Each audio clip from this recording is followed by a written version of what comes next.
Hey friends, if you wish to fix Autopilot.dll WIL error on your Windows 11 computer, then please watch this video.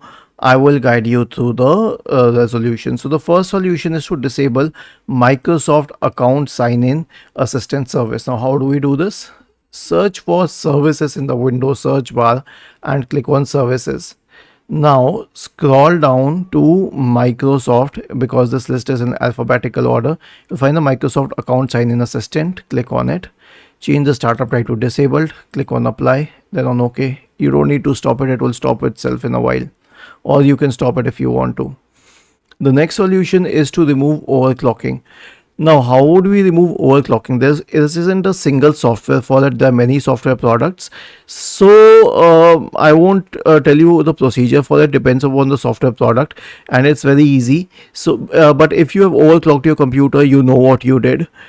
Simply turn off that overclocking, and it's not just for this specific issue. It also causes many other problems to the system. The next solution is to check for a Windows update. Right click on the start button. Select settings from the menu.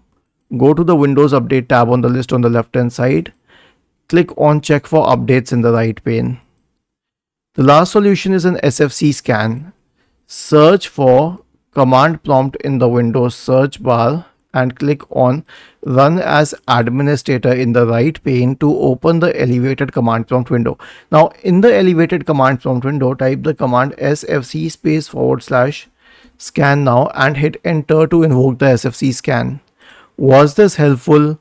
If yes, then please subscribe to the channel, and if not, then let us know in the comment section of this video on how we could help you further. Thank you for watching this video and have a nice day.